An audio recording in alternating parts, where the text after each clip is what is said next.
heritable risk factor. ارجو ان النقطه دي تبقى مهمه قوي، نبقى عارفين ان ده اوبتيك نيوروباثي فيه جروبس دي. اجي اسال في الامتحان يقول لك ده elevated او increased intraocular pressure، لا، في حاجات كتيره قوي لازم نبقى عارفين ان ده عباره عن اوبتيك نيوروباثي، بدليل النورمال تيشن جلوكوما ما بيبقاش فيها انتراوكولار بريشر عالي. طيب عشان احنا هنتكلم على الميديكيشن بتاع الجلوكوما، لازم اماين ان الاكس هامر اللي بيفرز من السيلير بروسيسز have two ways for outflow. The conventional direct outflow through trabecular meshwork outflow. This is the direct, and this is the main outflow. It passes through the inner wall of the Schlemm's canal, and after that it goes to the collector channels, then the aqueous veins, and the intrascleral and escleral venous plexus. And this is a very interesting point. Later on in this lecture, we found that the recent research works in the inner wall of the Schlemm's canal through the gene therapy and through the stem cell studies in the recent years. The unconventional or uveoscleral or indirect, all the same have name. This route is also through the iris root and uveal trabecular meshwork and anterior face of the ciliary body or ciliary muscle structures, through the connective tissue between the muscle bundles and the suprachoroidal space, and then out through the screw. And this, as you see, this is about 5 to 25% range of this range. This is a very big range. And in the last 2 decades or more, most of the research worked in this point, in this unconventional or uveoscleral indirect pathway, through the using of the prostaglandin analogs or through using of the new stents, the suprachoroidal stents. زي ما انتم شايفين انا كاتب بالعربي كلام هام جدا. The aqueous hammer secretion or production, your eye secretes about 2.75 microliter per minute.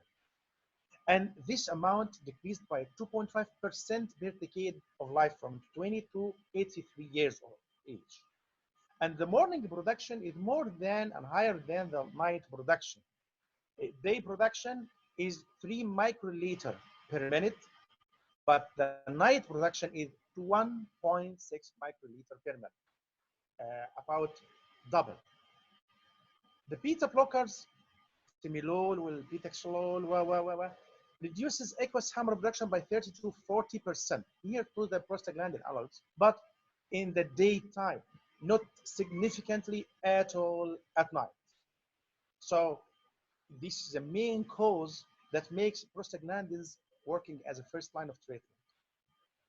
انا عن نفسي كنت شاكك يا جماعه ان ده كلام شركات وان عايزين يقولوا لنا نقلب على البروستاجلاندينز والقطرات no, that beta blockers working mostly during the daytime, prostaglandins and carbonic address inhibitor alpha 2 agonists reduces production at day and night, but they differ in that some of them working for 24 hours, others working for 12 hours, others working for only 8 hours.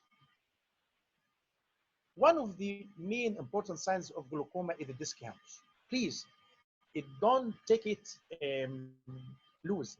You should concentrate in that. This disc hemorrhage is very, very important because actually it helped us to diagnose glaucoma. It is unknown cause. We didn't know what is the cause of this hemorrhage.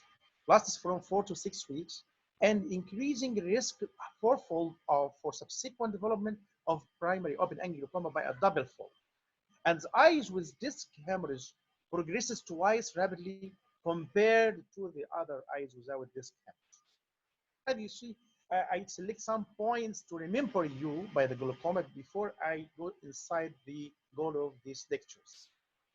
The tonometry, Goldman applanation, Schutz tonometer, non-contact tonometer, tonopin, IQ or pound tonometer, dynamic contour, ocular response analysis.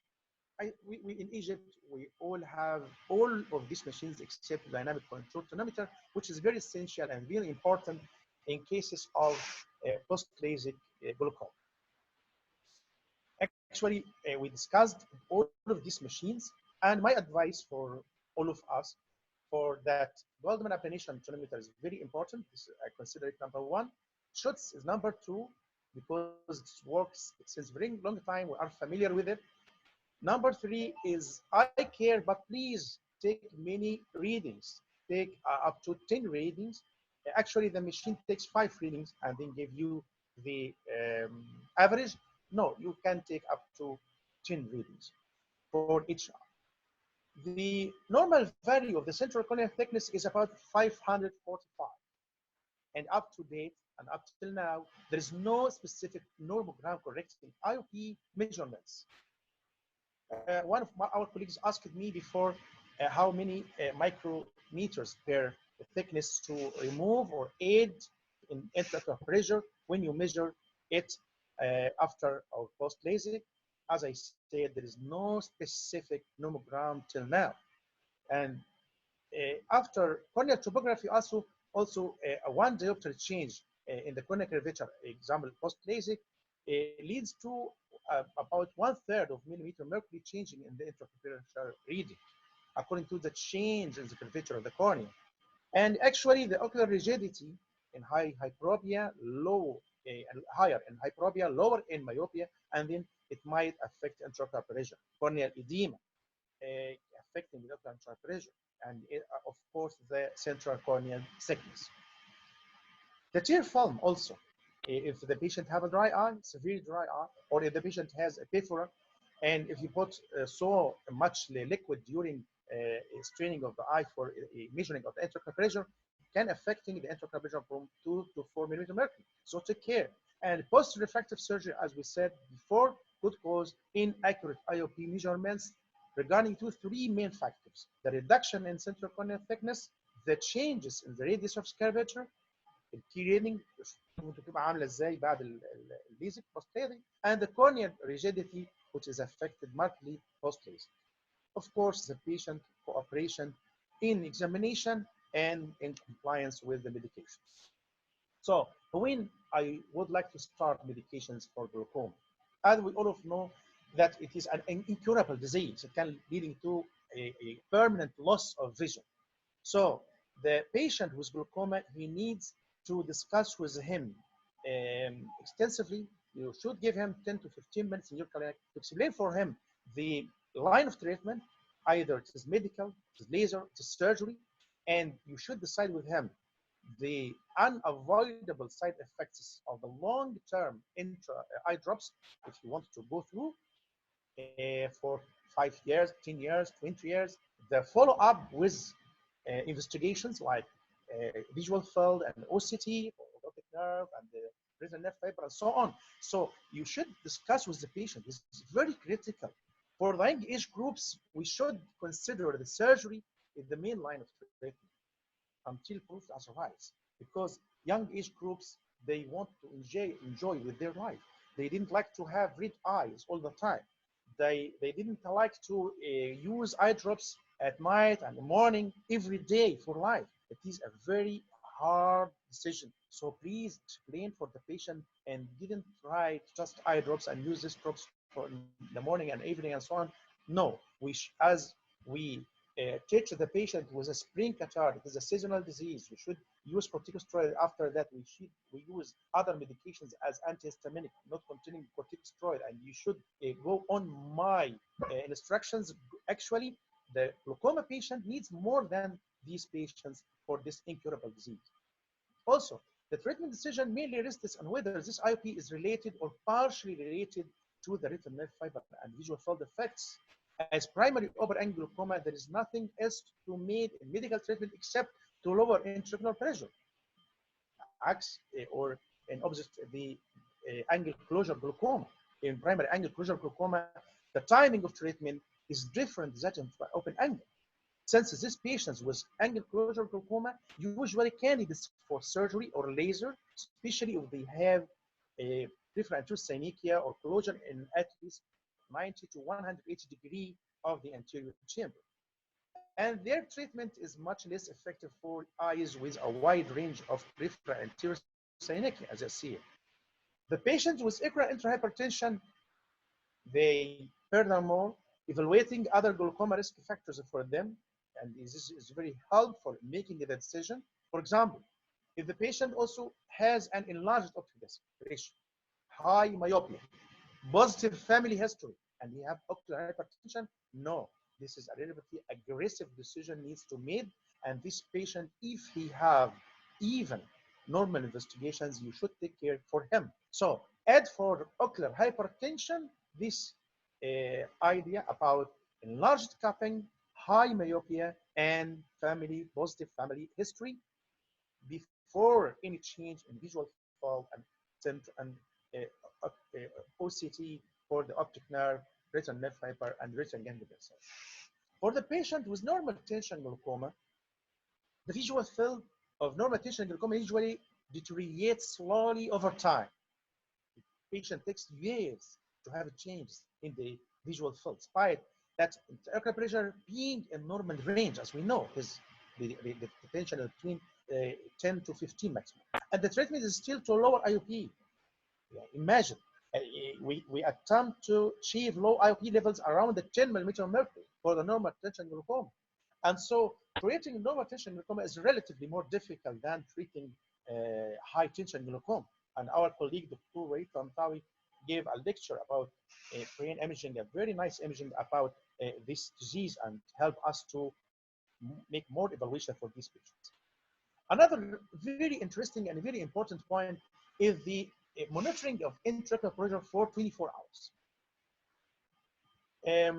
Since 20 years or less, at the time that I there in Germany, I have every patient, if this patient is glaucoma suspect or ocular hypertension, I should admit this patient for 24 hours, and I take intraocular pressure day curve to detect if this patient have any change in intraocular pressure or not. Here in our community, it is very difficult, as I know. Even in a sleeping laboratory where patients needs to be awakened, the patient can't sleep well, and potentially it reduces stress related to this procedure. So how to choose? The early manifest glaucoma treatment group indicated that 1 millimeter reduction in intraocular pressure helps to reduce the risk of glaucoma progression by 10%.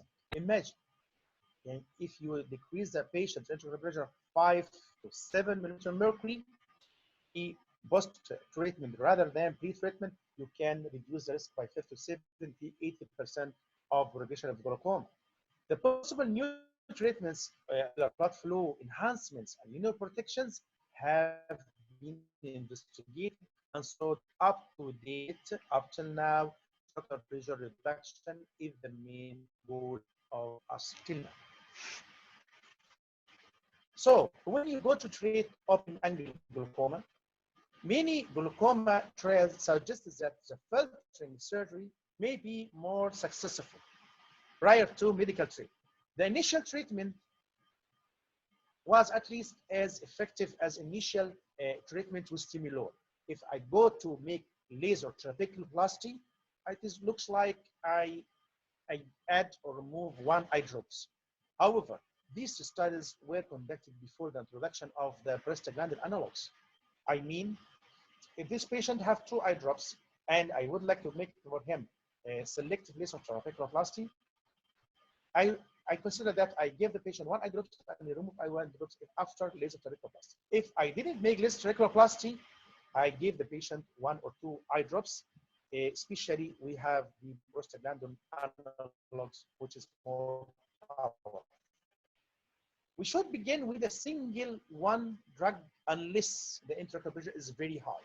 Means if you have intraocular pressure not more than 30 or 32 millimeter mercury, just go on with 1 eye drops, 1 line of medication. Dr. Mohammed Heed, you heard me? Dr. Mohammed Heed. ايوه يا فندم سامع حضرتك يا دكتور محمد. Okay, it is going on. اتفضل. يس. Okay. عينك يا محمد، كمل. Thank you. كمل. So we should use only 1 drug, please. Most of our colleagues starting with a mixed combination. Prostaglandin analogs and beta blockers, consider them they are the first line treatment. But as I said before, for 10 minutes, prostaglandin analogs working for 24 hours, beta blockers working at the daytime more than at the nighttime. And all or most of the studies saying that monotherapy aims to reduce about 30 to 35% reduction in intraocular pressure. And if the intraocular pressure target is not achieved, so I go to the second line of treatment. And this is very important note. Combination therapy is believed that more than drugs are not likely to achieve additional pressure lowering. The patient on 2 medications, in 3 medications, if I add a 4 medication is senseless. Don't make this, please. Don't give the patient 4 eye drops for glaucoma. Please consider for other solutions. Maximum, give the patient 3 eye drops regarding to the topical side effects. Regarding to primary occlusive glaucoma, pilocarpine is not recommended for long-term use, as all of us know. And also, iridotomy should be considered either for laser or surgery, which is very interesting, except if I have acute primary angle closure glaucoma. Acute is an emergency, red eye, and all of our colleagues, our colleagues know that. And I should go directly to the systemic hyperosmotic agents. Please take care for mannitol 20%. It's very acting and very working very well. Give it to the patient about 1.5 milliliter per kilogram. The patient takes, most of patients about 80 kilogram, give him about 400 milliliter IV within 30 minutes, maximum 40 minutes. مش هقول للعيان اقعد ركبه ساعتين او 3 لا. Use it for a rapid introduction. As I compared it to oral glycerin. For myself, oral glycerin with lemon juice, and I can dilute it with 50 milliliter water. The patient drink 50 milliliter glycerin, drink it with 50 milliliter water with lemon juice for the taste, and the patient drink it once. It is very working and very effective, like mannitol. Also, systemic carbonic adhesive inhibitors, and we have Sedanics in Egypt. No, till now we haven't the Oratrol. High frequency use of miotics. Sometimes I give the patient miotic eye drops every 5 minutes. Every 5 minutes, especially if I have any reduction in the intraocular pressure. Others like beta-antagonists or alpha-2 antagonists or topical carbonic anhydrase inhibitors and topical corticosteroids, but please start with either oral glycerin or hyperosmotic agents. If this is not work, prepare the patient for emergency, anterior chamber paracentesis, or laser iridotomy if it's possible, or laser iridoplasty, or even surgical peripheral iridectomy. So if I have a patient like this, please catch the patient for the other eye. The fellow eye is very important to make it for it peripheral iridotomy, either with argoniac laser or surgery. For secondary glaucoma, we have a secondary glaucoma that can also be divided into open and closed angles. But secondary glaucomas tend to present with a higher intraocular pressure, which is more difficult to control than primary. And of course, we should treat the cause. Looks like siliconized eyes, looks like the after trauma or two-chamber intraocular lens, or uveitis, and so on. So we should treat the cause in addition to the treatment of the glaucoma. So medical treatment, to what extent? According to the stage of the disease. All of us know that the glaucoma may be mild, moderate, or severe, or advanced glaucoma. At the rate of the progression, I have a patient and his progression is steady or not progressing so much, so I go on with medications. I have this patient with a very progressive disease, so I should consider surgery and the life expectancy of the patient. Since 15 minutes during my starting in the lecture, I take interesting for the kids and for children, for the vaginal glaucoma. The surgery is a main target for them to reach to the target IOP. And all of you know that the target IOP, it is the IOP that you have visual field and OCT more or less stable, not progressing so much. The drug delivery methods, this is some things recent under research work until now for the ocular surface, for the loss of the drug in the conjunctiva, how the patient puts eye drops in his eyes, for the nasolacrimal duct obstruction. If the patient put his two index fingers to block the nasolacrimal ducts, the patient they reserve up to 30% or more of the topical medications. So please ask the glaucoma patient, after you put eye drops, please compress just for 20 or 30 seconds after using these eye drops. Also, the lacrimal fluid-eye barriers in the eye. If this eye drops is hydrophilic or hydrophobic, and this also an interesting point in research till now. Looks like intraocular lenses, hydrophilic or hydrophobic. The blood ocular barriers, aqueous and retinal barriers. Many recent studies working in this. Regarding to the medications itself, there are also many interesting research work in this drug. Can we deliver it as a solution or an emulsion or gel or ointment? So one of the companies make the eye drops looks like gel, and they ask us to please put it once daily because it stays in the eye for a longer time. As we know, this is still under research work to be 100% in the light. The eye drops or medications, I take 10 minutes for a family of drugs.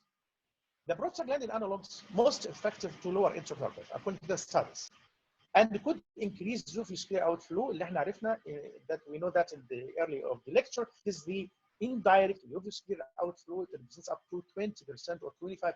For this is myself, and it is preferred for the first line because there is no much systemic side effects and local side effects also, especially in the preservative-free eye drops that recently now available. Very little side effects. After 2 weeks, the patient have nothing in his conjunctiva, and he can use the medication once daily, and he have this marked reduction in intraocular pressure. Beta blockers also is considered the first line of treatment after prostaglandins, but most widely used since very more than 60 to 70 years. It decreased aqueous humor production. This is the main difference. Prostaglandin analogs working to increase uvuscular outflow, and they are four families, by the way: the latanoprost, imatoprost, and the third one is imatoprost, latanoprost, travoprost, and the tafloprost groups. Imatoprost, the company, by some studies, said that it works in the direct and indirect, in the uvuscleral and direct scleral uvuscular outflow. But anyway, prostaglandin working in the uvule or in the aqueous outflow. The working with aqueous production depression is through the beta blockers that can be used for open and closed angle. And please don't use two different beta blockers in your medications. I saw it in many prescriptions. The colleague write one beta blocker single and another beta blocker in a combined medication. So please take care for this. And systemic side effects, a little bit, if we use the nasolacrimal duct obstruction, we decrease it, but it differs from patient to patient. Some patients, the intelligent patients, they told you that please, if I use these medications, I have troubles in my heart rate, in my breathing, and so on. Beta agonists, this is increases aqueous humor outflow, looks like the prostaglandins, and by trabecular meshwork and uvuscular. The alpha agonists could decrease aqueous humor production, looks like beta blocker, and increase aqueous humor uvuscular outflow at the same time. Carbonic adhesion inhibitors and cholinergic agents. The carbonic adhesion inhibitors suppresses, also decrease aqueous humor production by working in the non-pigmented epithelium in the ciliary body, and it decrease its production rate. Cholinergic agents working by lowering intraocular through increasing aqueous humor outflow. So please take care, making in a table these three groups increasing outflow, and these other three groups working in the aqueous production inhibition. Carbonic anhydrase inhibitor, we have acetazolamide and metazolamide. Acetazolamide inhibits carbonic anhydrase inhibitor in the ciliary body to decrease aqueous hammer production, and it can be used up to 3 times daily. But metazolamide, similar to it, but the mechanism of action is better in the ocular permeability than the acetazolamide. So we have 2 in the market. In the topical eye drops, you have the dorzolamide and the bromzolamide. Mannitol, sorbitol, and glycerol or glycerine oral, I talked about them in the systemic medication of the primary angle closure glaucoma. And beta blockers, as we said, it is well tolerated, but I consider it second line after prostaglandin for the 24 control and the systemic side effects. Adrenergic agents, we consider it as historical. Selective alpha-2, except apraclonidine and brimonidine, we use it. Apraclonidine intraoperative, you can use it to close the pupil for some surgeries. And you can use it also post-TIAG medication. And brimonidine is available in the market in many eye drops, as we all know. But it is absolutely contraindicated in children. And children, remember that the age of up to 16 or 18 years old, please. Cholinergic, the pilocarpine, as we said, it is a historical. If it is available, we can use a very diluted, very limited use as in pigmentary and pseudoexfoliation diseases. The carbonic anhydrase inhibitors, powerful tools, very useful in acute IOP spikes postoperative and as an adjunctive therapy. Please, I take a line under it, an adjunctive therapy, not a first line medication. Better 24-hour IOP lowering effect compared to the timolol, and for this reason, it's very popular in fixed combination. You can use it so many in fixed companies. Prostaglandin analogs, again, we say that it works for 24 hours. Its side effects is either local or systemic, very low. Consider it a first line, and the 4 families all have a similar mechanism of action and works as a once a day. So the recent medications that we didn't have till now in Egypt is the, I didn't talk so much about these agents, just one slide for each of them. Nitric oxide, which is latanoprostene, it is available in USA since 2 years. It is a latanoprost with butanediol monotetrate, nitric oxide denoting miotics. Nitric oxide inhibits actinomycin and degrading the actin microfilaments اللي موجوده في الاكسترا ماتريكس اللي موجوده داخل الترابيكا مشوار. And this leading to relaxation of the therapeutic meshwork and the dilatation of the Schlemm's canal, so increasing the aqueous hammer outflow. And this part related also to the latanoproteinases, the matrix metalloproteinases enzymes, the enzymes and their inhibitors and their work in the extracellular matrix in the trabecular meshwork. Number 2 is the ROCK inhibitors. Just remember the main names. ROCK kinase or ryokinase inhibitors also decrease intraocular by improving aqueous hammer outflow through expression have been found in the trabecular meshwork, in the ciliary body, in the ciliary muscle, and in the optic nerve. And animal studies till now showing some positive results in the enhancement of the blood flow and axonal regeneration. So we have nitric oxide, we have ROCK inhibitors. Ribasudil, this is also ROCK inhibitor. They decrease the intraocular pressure by 4.5 millimeter mercury average. It is available in Japan since 5 or 6 years, and it can be used as an adjunctive with latanoprost and other medications. Gene therapy, including either intraclinical, intracameral, intravitreal, subretinal, subconjunctival injection, and I hope the best for our colleague Dr. Hakim, working in these parts very actively in USA. And for glaucoma, they targeting to the trabecular meshwork, as I said early in the lecture. They working in the inner wall of the Schlemm's canal. in the ciliary body and the optic nerve itself. And as I said, it's still under trial, but they work in it. The last one is the stem cell therapy, and there are many clinical. Also, this is a work of our colleague, Dr. Abd Hakim. They cell-based therapies for retinal degeneration and retinal degenerative diseases through the human embryonic stem cell, mesenchymal, human neuronal stem cell, and human-induced pluripotent stem cell. This is the medical part for medication.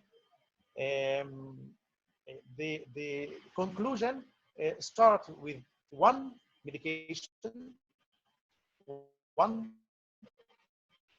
line therapy, start with more potent one, working once daily for 24 hours. If you have the patient can't cope with this, please shift to the is considered the first line of medication, and you prefer this the selective rather than the non-selective beta blockers.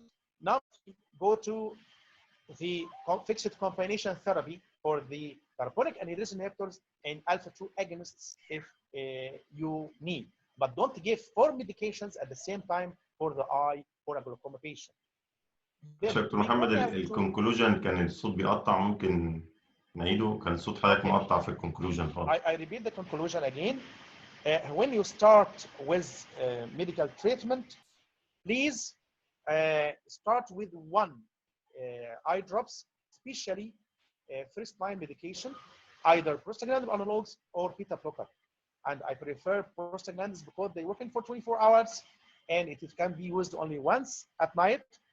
And in the studies, as we said, the working at day and night more with prostaglandins.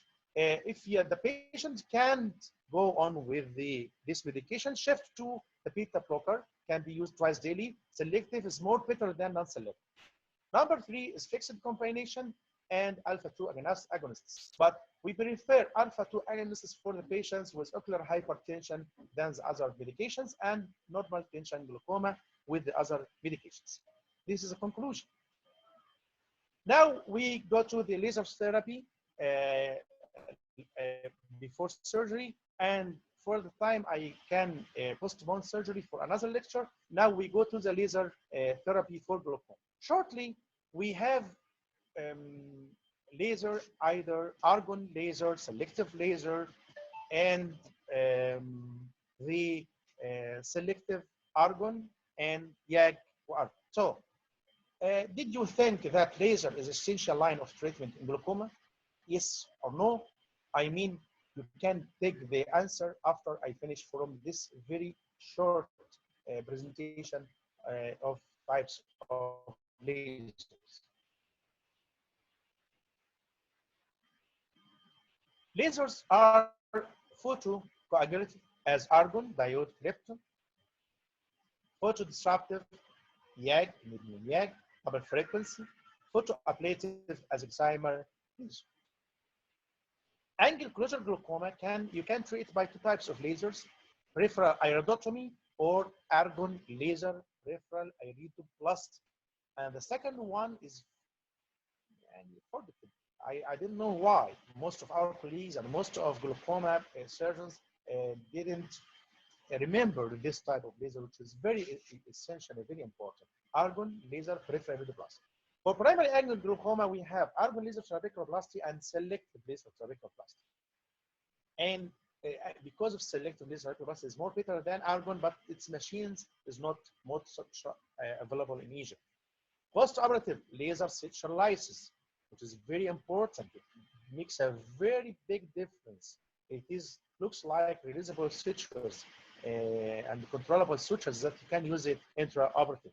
And the fourth one is the diode laser cyclophotocoagulation. Argon laser trabeculoplasty, I didn't know how many of you using this machine. You use the gonioscope lens, and you can use the normal argon green laser that you have, and you use it for diabetic retinopathy. But the power differs from 300 to 1,200 milliwatt according to the reaction you see in the trabecular meshwork. The duration is 100 milliseconds. The spot size is the smallest, of course. It is about 50 microliter only, the smallest spot size in the machine. And the number is considered according to how much you treat. You select 180 or 360 degrees. It is about 40 to 50 shots per half of the eye. Actually, for myself, when I do at least from 50 to 60 shots per 180 degrees. This is very simple for argon laser. All of you did laser therapy for the diabetic retinopathy, and I think you can try to make it for the angle with the gonioscopy lens. Looks like the peripheral iridotomy when you do it with argon laser and then when you shift to YAG. So make gonioscopy and go to the angle in the pigmented part, and you can put your shots such like this schematic photo. Laser trabeculoplasty or selective laser trabeculoplasty, from its name, it is a selective. It is working only on the pigmented cells. Of course, we haven't the machine, but it is available in some centers in Cairo. It is at 532 newton frequency double medium YAG laser. Use the duration is very short duration, 3 nanoseconds. Spot size is 400 micron, and the number is about 50 spots also per 180 degrees. When I do it 50 for each 140 degrees. And the power also looks like argon starting from 300 to 1. This is because it works with millijoules, starting from 0.4 to 1.4 millijoule. And by electron microscopy, you can see this how much the efficacy of this disruptive laser in the trabecular meshwork to help the aqueous hammer outflow. And this is a photo of the angle when you do it directly. This very nice picture for a glaucoma surgery. This is for my case of subscleral trap. When I take these two sides long stitches, as you see, this is a very long stitch, and this is one the same. Before I finish my surgery, I use microsponge to make guarding of the filtration and test this nasal and this temporal to know that which part of them working well. So when I go to make focal massage for my patient, I can do focal massage from the temporal side or from the nasal side. And at the same time, if I take a decision to make argon laser suture lysis, I can make lysis for this stitch or for this stitch. This is also according to the guarding of filtration intraoperative. When I did surgery, I did two micro sponge testing for this part one and this one. The side nasal or temporal that gives me more aqueous production, I did laser suture lysis for it. You can do it with the Hoskin lens. It is a special lens with a flanged edge to make leashing of the blood vessels of the conjunctiva. And of course, I'm sorry because the lens is not so much available, but you should know it because it's a very simple procedure, and it can make a huge difference of the success post-operative for your glaucoma surgery post-operative. This is to increase outflow either by argon laser trabeculoplasty, by selective laser trabeculoplasty, and by the laser suture lens. How to work in the inflow of the aqueous by laser? We have laser peripheral iridotomy. Either we can use YAG alone or use argon laser in addition to YAG laser. And this is a preferred for me.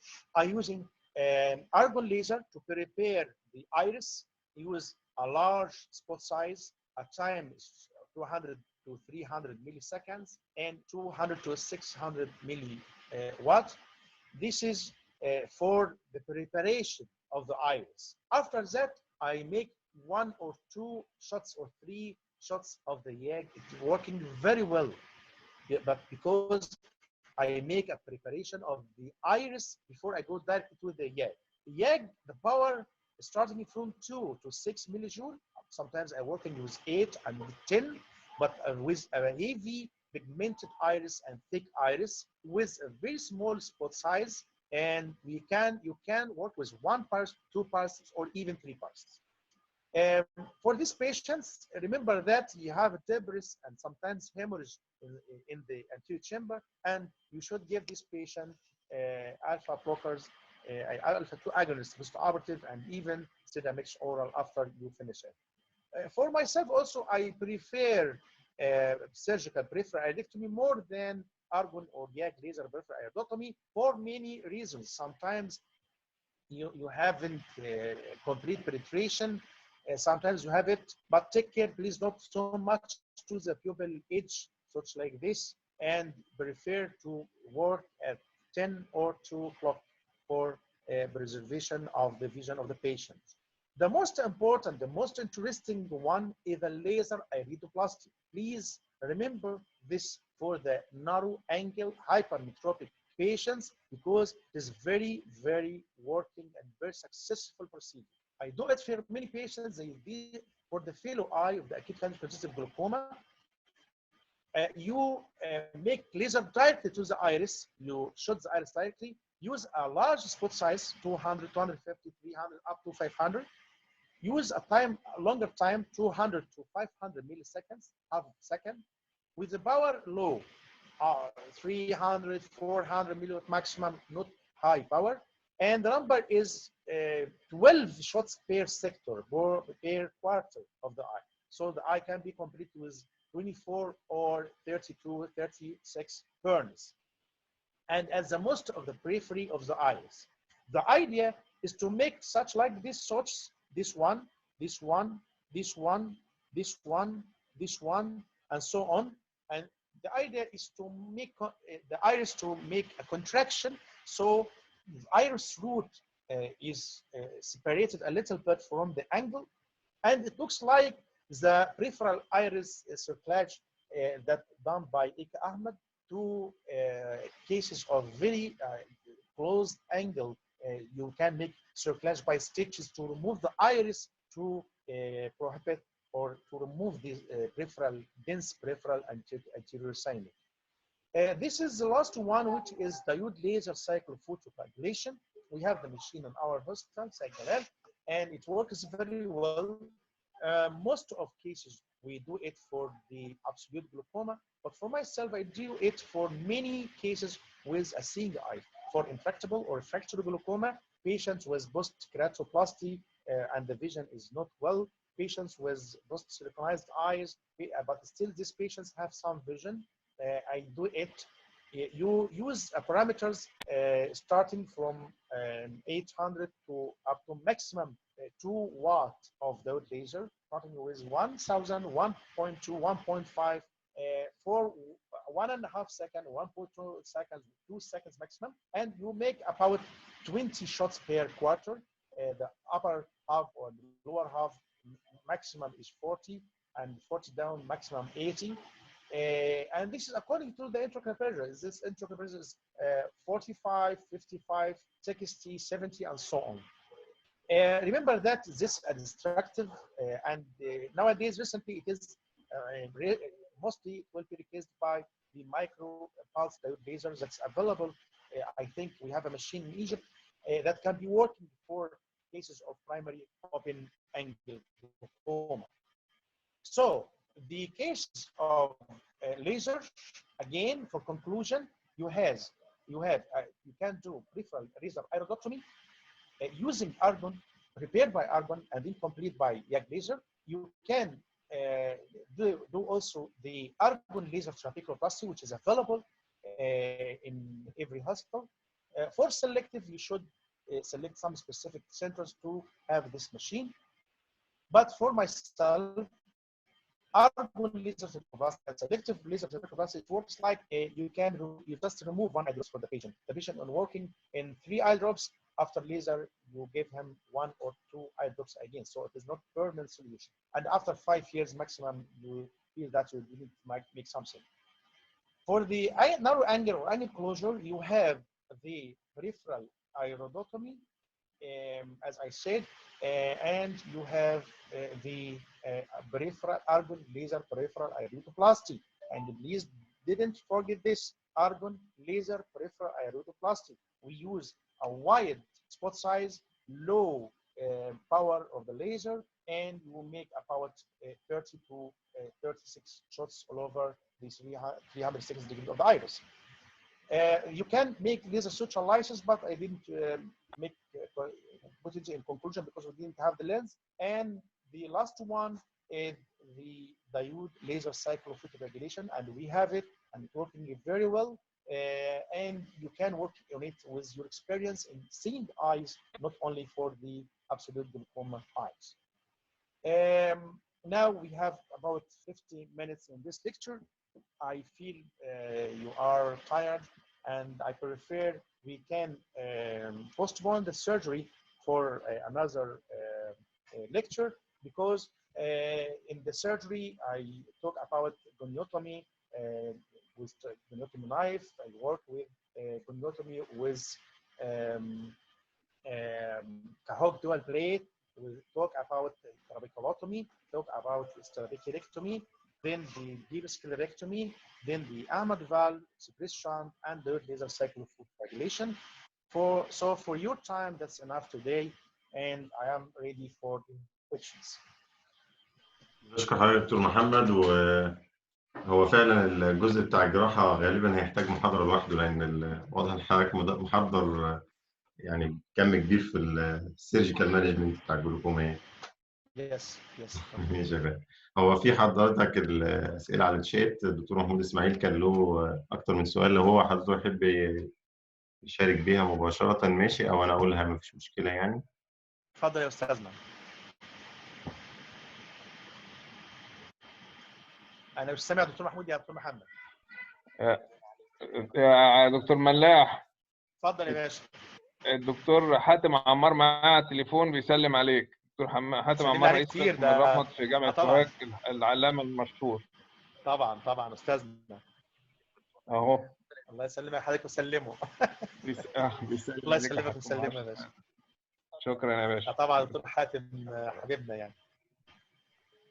هو خد باله ان انا بتفرج معاكم، فقال لي انا كان قاعد زهقان وقال لي بصيت على الويبينار بتاعكم فلمحتك، فبيكلمني بيقول لي انت بتتفرج فعلا ولا قافل الكاميرا؟ قلت له انا قافل الكاميرا عشان انا ببقى قاعد يعني على واخد راحتي، يعني ادي كل الحكايه.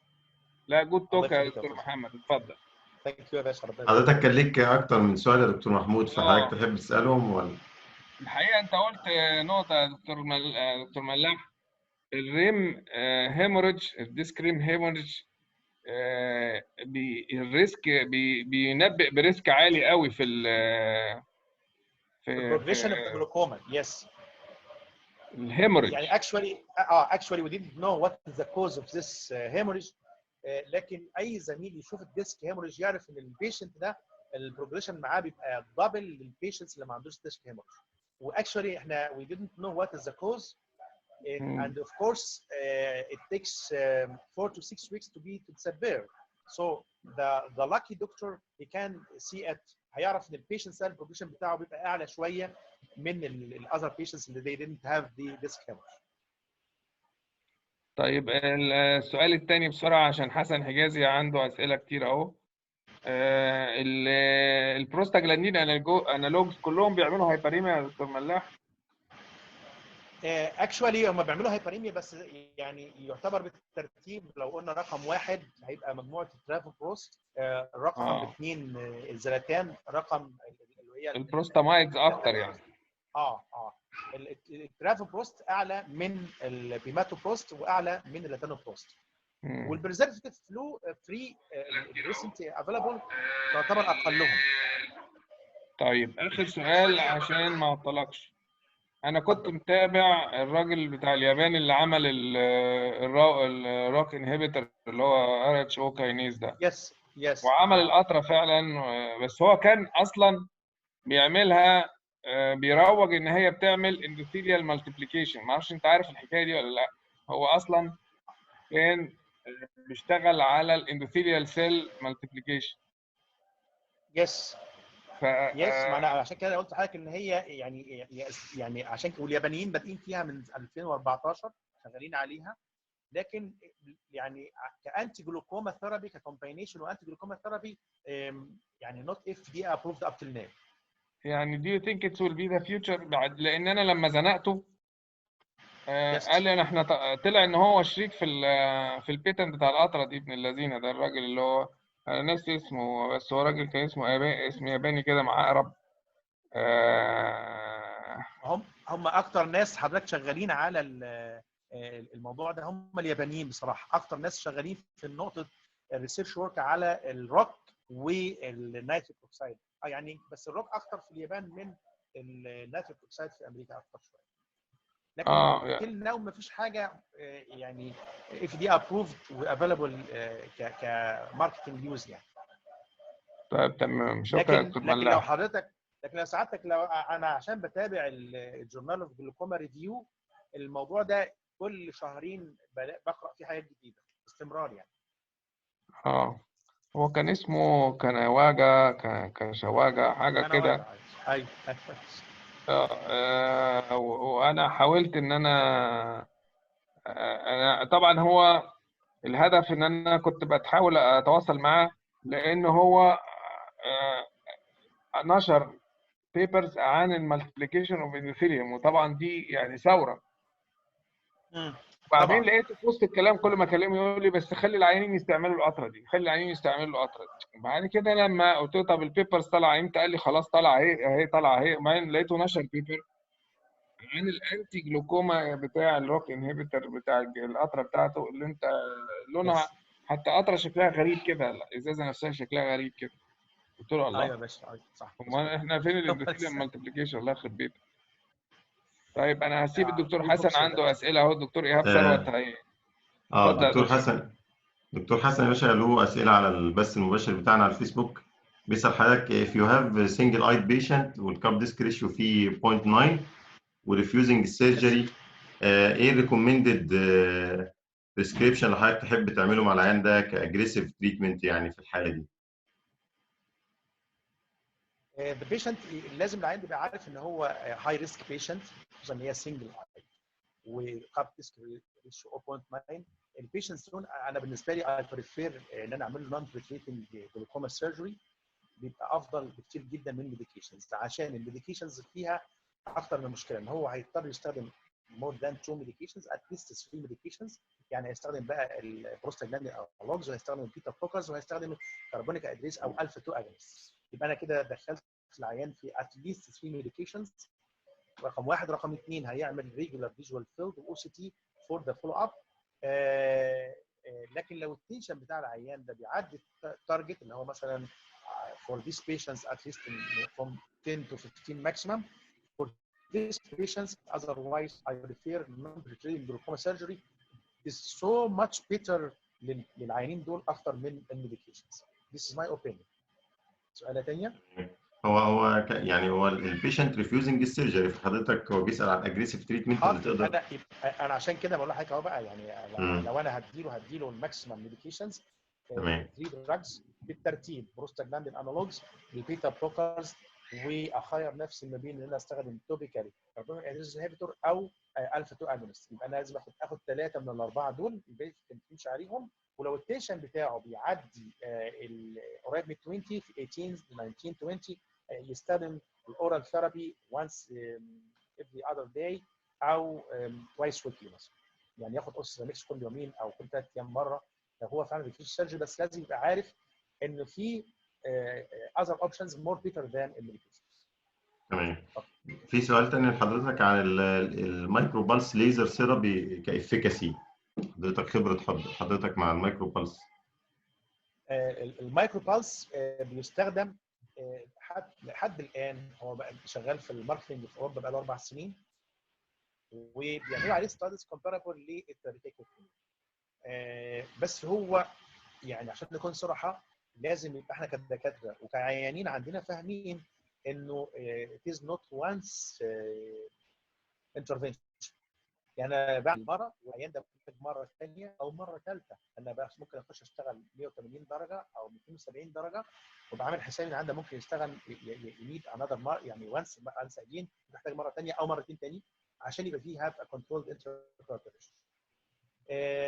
وبالتالي احنا في كوميونتي محتاجه، العيان عندنا دايما بيبقى محتاج ديسيجن 100% وركينج. يعني عندنا العيان لما تيجي تكلمه وتقول له انا اصلا هعمل لك العمليه دي، ممكن احتاج اعمل لك جلسه ثانيه او اعمل لك مره ثانيه، العيان بيبقى قلق جدا وممكن يريفيوز الفكره من الاول. ويمكن عشان كده الموضوع ده مش ماشي، مش منتشر عندنا قوي. لكن لازم عيان الجلوكوما يبقى فاهم كده. عيان الجلوكوما غير عيان الكاتشر، لازم نشرح له كده. زي ما بقول عيان الكاتشر انت هتعمل ميه بيضاء، ممكن بعد شهرين ثلاثه تحتاج ياج ليزر للبي سي او اللي هيحصل، او تحتاج تعمل نظاره. وسام تايمز ان انا ممكن اعمل مور كوركشن لعينيك بان انا اعمل ليزك او ريفراكتيف سيرجري مثلا. يعني برضه عيان الجلوكوما لازم يفهم كده ان انا بعمل سيرجري والسيرجن عايز يفضل سكسسفول. فانا لو احتجت ان انا اضيف ميديكيشن بعد كده هضيف، لو احتجت ان انا اريبيت مره ثانيه هريبيت. ويمكن ده اللي احنا مش قادرين نواجه بيه العيانين بتوعنا في المجتمع بتاعنا. عشان كده احنا ما بنقدرش نشتغل بالاجهزه دي واحنا ماسكين يعني الموضوع بنسبه 100%. لكن هو وركينج وهيشتغل زيه زي الميجز وزي الستانس وبياخد الشانس بتاعته. لو مع الاستادز حسينا ان هو افكتيف لوك او نيو كلاب هيزيد وينتشر اكتر. لو حسينا ان هو الانترفيرنس بتاعته مش قويه زي الترابيكيتوم مثلا في الجونيوتومي نوت سكسيد ويل، ما انتشرش الجهاز. ليه؟ لان السكسس ريت بتاعته ما كانتش عاليه. فالمايكرو بالس دايود ليزر ستيل اندر ترايل، ما نقدرش نحكم عليه قبل سنتين كمان جايين او 3 سنين. تمام. في سؤال لحضرتك بيقول لك لو البيشنت اللي زي البيشنت بتاع الدكتور حسن حجازي ده كاردياك، برضه حضرتك هتديله الثلاثه لاينز اوف تريتمنت عادي ولا هيبقى فيه بريكوشنز معينه؟ لا ما انا قلت في كلامي ان انا الفيرست decision for myself for these patients is to do for them سيرجري. non-penetrating glaucoma surgery. non-penetrating glaucoma surgery. This is the first line for these patients. البيشنت ريفيوز هبدا معاه في التوبيكال بروستاجلاندين رقم 1. نمره 2 توبيكال كربونيك انهيدرز وهمشي مع العيان ده. طيب العيان ده محتاج another third medication ولازم اخد حاجه ثالثه، يبقى هخلي العيان بتاعي ده يكونتاكت الدكتور بتاعه بتاع القلب ويقول له انا مضطر اخد يا البيتا بلوكر يا الفا 2 اجونست which one of them is better for me، مع البروكوشنز اللي قلنا عليها ان انا اعمل كومبريشن للنيزولاكريمال داكت. وجربوها هتلاقوها وركينج كويس قوي يا جماعه، قوي قوي قوي يعني. تمام. دكتور ايهاب ثروت عنده سؤال يا باشا. اتفضل يا دكتور ايهاب. السلام عليكم دكتور محمد. السلام صوت ايه يا حبيبي؟ ده انا بس الدكتور طارق شعراوي كان بيعلق على الفيسبوك برضو لحضرتك، بيقول الليمون جويس از يوزد اوف ليبل. هي مش عارف حضرتك كنت طبعا بتقول في المحاضره كده ولا لا؟ ان انا ما خدتش بالي، انا كنت حضرت من النص. ايوه لا انا بقول ان العيان بس عشان التيست بتاع الجليسرين بيبقى مسكر قوي، بيبقى طعمه حلو قوي، فالعيان ده بقول له بس اعصر نص ليمونه عليه عشان يبقى الطعم بتاع الجليسرين فلاتابل شويه. العيان ما بيبقاش قادر يشربه ويبقى نفسه مجزعه منه شويه زي ما بنقول بالبلدي كده. فانا بقول للعيان ممكن تخففه ب 50 ميه، يعني هو 50 مللي جليسرين، المج اللي بنشرب فيه شاي ده بقى 200 مللي، فربعه لو حطيت الجليسرين 50 مللي فيه بيبقى ربع يعني 50 مللي. بقول له خففه 50 مللي ميه كمان يبقى كده نص كوبايه، ولو نفسك مجزعه منه شويه اعصر عليه نص ليمونه عشان يعرف يشربه بس. لكن راي الدكتور طارق يعني هو متابع حضرتك على طبعا حضرتك على الفيسبوك دلوقتي يا باشا. لو طيب انا عندي سؤال ليه انا دكتور محمد بعد اذنك. for how many times حضرتك تقدر تجو for recurrent subscale crab؟ يعني انا شفت عيانين عاملين 3 مرات، هل ده بيبقى وايز ديسيجن ولا العيان ده المفروض يتعمل له فالف ولا؟ وخاصه بيبقوا عيانين مثلا الكاب ديسك ريشيو بتاعه 0.9. احنا عندنا مشكله كبيره قوي يا محمد في البوست اوبراتيف فولو اب. دي مشكله يعني عويصه جدا في مصر، انك انت الطرق اللي بتنجح بيها العمليه انت ما بتعملهاش، احنا ما بنعملهاش عشان نكون صراحه مع بعض كده. النهارده انا عندي عيان جاي لي من الصعيد عشان ديجيتال مساج، بعلم العيان ازاي يعمل ديجيتال مساج، وانا هتكلم بكره عن الموضوع ده في المحاضره مع الدكتور شريف شكيل. استاذ حضرتك نعلن عنها، هيبقى هنحط بتاع بكره ان شاء الله. نعلن بس نحط مفيش مشكله، يا ريت يا ريت. انت تنزل انت الاعلان ولا انزله انا؟ هو ظهر قدام حضراتكم. ان شاء الله عندنا المحاضره اتفضل. دي بكره ان شاء الله تكون حاجه تشالنجينج كيسز في الجلوكوما سيرجري، يبقى ميتنج الجلوكوما سيرجري ان شاء الله. فانا في موضوع ان احنا نعمل ديجيتال مساج يا محمد للعيان، للاسف احنا اجنوريت، بننساه او مش فاكرينه، رغم ان هو مهم جدا جدا جدا. الديجيتال مساج حاجه سهله جدا، او الفوكال مساج انت تعمله. ولو الديجيتال مساج اتعمل والله يا جماعه بيخلي العمليه تنجح بنسبه 100%. اذا كانت ناجحه 70% بتكمل ال 100%. دي رقم واحد. رقم اثنين، لو انا مش قادر، ما عنديش افيلابيلتي ان انا اقدر اعمل ليزر سوتشر لايسز، اعمل نيدلينج. انت بتسمع ان كام حاله بتنزل في الليسته عندك بتعملها نيدلينج؟ انت كدكتور رمد عملت كام عمليه جلوكوما وكام حاله فيهم عملت لها نيدلينج؟ وعلى سيت لامب او في الاوبراتيف روم؟ انا شخصيا وانا نايم ما شفتش يا فندم. لا بالعكس، انا بقول لك هو يعني نيورو براكتس دي حاجات بتخلي العمليه تنجح. يعني انك انت عملت تراب اهو، انا عايز التراب ده يفضل ناجح. فور ماي سيلف كلنا بنستخدم الميتومايسين، حاجه مش مختلفين عليه، ده حاجه حطيناها وغسلناها ومشيت او حقنتها او لكن انا فور ماي سيلف الاوريجين اسينشال في شغلي، لانه بيعتبر سبيس مينتيننج. رقم واحد. رقم اثنين، الديجيتال مساج ده مهم جدا، ده انا كاتبه في روشته للعيان، انا بكاتبه كده، كاتبه في ظهر روشته، بقول له اقرا الكلام ده عشان على ماده عمليه تخلي العمليه ناجحه. ان العيان اعمل له ديجيتال مساج او اوري حد من اهله يعمل له ديجيتال مساج. انا عايز اقول لك الشهر اللي فات قبل رمضان كان عنده 3 عيانين، عندنا 3 عيانين بيعملوا مساج، وكل عيان يجي معاه كاتب منه اوريه يعمل ازاي. في عيان بعرف يعمل نفسه، وفي عيان انا اللي بعمل له او اخليه يعمل له، وفي عيان اخلي حد يعمل. فالديجيتال مساج ده مهم جدا. رقم واحد. يبقى انترا اوبراتيف الستبس بتاعتك مع التارجت الجاردنج فلتريشن. رقم اثنين الديجيتال مساج. رقم ثلاثه، لو مش قادر تعمل الليزر سيتشر لايسز يبقى على الاقل تقدر تعمل النيدلينج وتوصل لغرزه من الغرز الثلاثه اللي انت واخدهم او اللي انت واخدهم اكتر او اقل، وتفتح غرزه منهم. فالحاجات دي مهمه جدا عشان ما اوصلش لريتراب تاني او اعمل تراب. لكن ما ننكرش ان في ريتراب، يعني انا اضطر اعمل عمليه ثانيه هعمل ثاني. لكن 3 ترابس دي اوفر قوي بقى، يعني انت خلاص انت جربت وانس. ده يا جماعه بتوع الكراتو بلاس يقول لك انت اول واحده سكسس ريت 90%، الثانيه 70%، الثالثه 50%.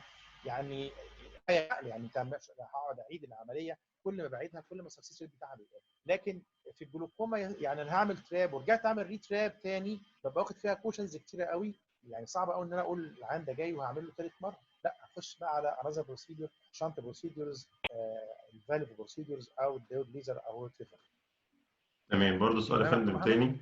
تمام. اتفضل. في بيشنت متابعه معايا، هي 27 سنه وكانت سترويد ريسبونس جلوكوما، بس للاسف كانت يعني فيرنال كراتوكونجكتيفايتس، وكانت ماشيه على السترويدز والقصه اللي حضرتك عارفها دي.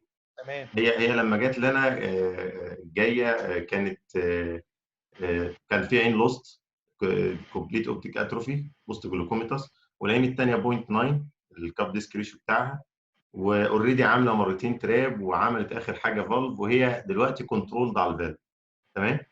التنشن فيها 15 او 14 تمام. كل مره بس، ولكن هي العيانه ماينس 20 هاي مايوب. تمام. فبتقول انا عايز اعمل كلير لينس اكستراكشن.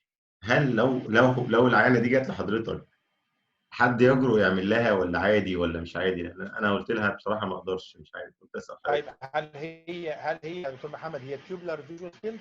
يعني اه تيوبلر. اه حتى هي بتبص طيب حضرتك اللي هي البيهيفير بتاع العيانين الاند ستيج جلوكوما دول، اللي هو بيبص بجنب كده، ايوه. وبعدين طيب النضاره بتاعتها نضاره تخينه قوي، فعامله لها برضه مشكله، يعني هي ماينس 20. والله يا دكتور محمد هي طبعا هي دي مجمعه كل حاجه، ان هي هاي مايوب، بالاضافه لان هي برضو يعني انا شفت حالات زي دي كده كورتيكوستيرويد، بس كان يونج ايج جروب عن كده، ولوست وان اي والاذر اي كان فيها كابنج 0.9، سبحان الله بعد سنتين بقى 0.7، يعني حصل ريجريشن للكابنج، خصوصا 45 نزل بقى 15، فالولد ده كان لاك جدا. لكن الرايت اي لوست كومبليت نيورال بيرسبشن بسبب كورتيكوستيرويد for 1.5 year continuous use. For this lady يعني for myself لو انا طبعا هحتاط، هعمل لو الفيجوال فيلد هعمل السنترال 10 ديجريز واشوف هي الساوند نيرف فايبر عندها دي في السنترال تنديز رقم واحد. رقم اثنين هعمل او سي تي للماكيولا، هتاكد بس ما فيش سي ان في ولا حاجه، ما فيش حاجه اكتف فيه، او الاو سي تي انجيو. ورقم ثلاثه ممكن اصل زي ده تبقى كلينيكال فيها انترفيشن جامد، خصوصا لو انا اطمنت ان السنترال تنديز فيجوال فيلد كويسين وما فيهاش سي ان في وتنشن كنترول. فاي كان جو بس بالشروط دي، ان الفيجوال فيلد في السنترال تنديز كويت ويل، والاي او بي زي ما انت قلت كنترول لازم زي من غير اي ميديكيشن، وما فيش اي سي ان في لا من قريب ولا من بعيد. تمام. انما الاي سي ال كونتر انديكيتد يا فندم. الاي سي ال كونتر الاي سي ال كونتر انديكيتد. لا ما ينفعش، لا طبعا ما ينفعش، لا مش ناقصين مشاكل يعني. تمام. كان في سؤال من الدكتور ايهاب بيسال بس حاجه، هو اخر سؤال يعني، السيفست دراج في البريجننسي والتشايلد. الدكتور احمد صلاح بقى اللي يرد عليك والله في الاطفال هو السيفست توبيكال كربونيك انهبيتورز، سواء اذا كانت دورزولامايد او برينزولامايد، ده السيفست بالنسبه للاطفال. لكن دايما يا جماعه في الكونجينيتال والجوفنايل جلوكوما السيرجري از ذا مين لاين اوف تريتمنت نوت الميديكيشنز. بالنسبه للبريجننت يعني حسب الجلوكوما هل هي مايلد ولا مودريت ولا سيفير، وبرضه الفيرست ترايمستر برضه هيبقى في كوبريشن بيني وبين دكتور النساء ان انا هدي الميديكيشن الفلاني، بس سواء برضه هدي الفيرست لاين سواء اذا كانت مجموعه البروستاجلاندينز او التيميرول، كل الادويه في الفيرست ترايمستر لها مشاكل، فمش هقدر ادي العين اي حاجه فيهم اكسبت ان الدكتور النساء يكون شيرنج مي في الموضوع ده. وغالبا بندي برضه فيهم التوبيكال كاربونيك انهبيتورز على اساس ان السايد افكتس بتاعتها السيستميك اقل كتير جدا من الالفا 2 اجونستس او البيتا بلوكرز او البروستاجلاندين انالوجز. فاذا كان في الاطفال او في البريجننت بنبريفير الكاربونيك انهبيتور توبيكال و in conjunction with the opinion of the gynecology. تمام. اخر سؤال من الدكتور عصام عبد اللطيف من اسيوط، بيقول لحضرتك بيسال حضرتك عن السواب بريمتري، هل هو وايدلي يوزد في الديتكشن بتاع ايرلي ديتكشن للجلوكوما او النون مودنسيف جلوكوما؟ طبعا انا يعني وعيش وحيش الدكتور عصام والسلام كتير ليه جدا وشكرا على السؤال بتاعه. السواب يا عصام انا عايزك تجربه لنفسك، يعني انت بس عندك جهاز اقعد كده واعمل لنفسك سواب، واقفل العين وامسك حط دقنك في ورطك كده وكونسنتريت وامسك الجهاز كده واقعد اشتغل، هتلاقي نفسك مش قادر تفتح عينيك ومش قادر تشوف. فيعني نيفر انك انت تشوف حاله وما تلاقيش فيها ديفكت، يعني ايفن حتى لو نورمال، لانه فيري انوينج تيست بصراحه صعب جدا، وما شفتش انا عيان قلت له سواب الا بلاقي عنده ديفكتس، فبصراحه هو صعب قوي عشان كده ما بطلبوش كتير، لانه زي ما قلت لحضرتك هو انوينج وصعب بيتعب العيان قوي، والعيان ما بيبقاش قادر يستحمل او بتبقى صعب، فبالتالي احنا بنبريفير ان انا اشتغل على الوايت ان وايت، لكن السواب صعب، الكونسنتريشن بتاع البلو نيبل ده صعب ما تفتح عين كده تلاقي الباك جراوند اليمينيشن صعبه مضايقاك وانت مش قادر تديتكت اللايت ويل، فعشان كده هو نوت ويل بروجريسنج سو ماتش. وغير كده كمان العيانين بتوعنا ما بيكوناش في المراحل دي، ما بتشوفهمش كتير للاسف، يعني انت ما بتشوفش كتير العيان اللي هو لسه ساسبكت وهيقلب ولا مش هيقلب، لا ده انت ما شاء الله العيان جالك بالديفكت على طول. في النهايه بنشكر حضرتك يا دكتور محمد على المحاضره الشيقه دي، وان شاء الله بندعو الجميع لحضور الميتنج بتاع بكره ان شاء الله، اللي هيكون برضو الساعه 9:30 توقيت القاهره يعني مساء، وان شاء الله حضرتك تشرفنا فيه. هو دكتور شكيل شريف من الناس الاميننس برضه في الجلوكوما، هو في كليفلاند في امريكا، هيعرض يعني 3 interesting cases، ويعني المحاضره بتاعته هتبقى about 30 to 40 minutes maximum. For myself I took only for 10 to 15 minutes، برضه هعرض 3 short videos about case presentations ان شاء الله. نسعد بيكم بكره في وجود الميديريتور الاستاذ دكتور احمد صلاح، وتحت اشراف رئيس القسم دكتورنا الدكتور محمود اسماعيل، وطبعا بالدعوه الكريمه من الاستاذ دكتور مجدي خليل. كل عام وانتم بخير وبشكركم جزيلا، والسلام عليكم ورحمه الله وبركاته. عليكم السلام ورحمه الله. شكرا يا فندم، شكرا. السلام عليكم. شكرا ليك وشكرا للدكتور حاتم.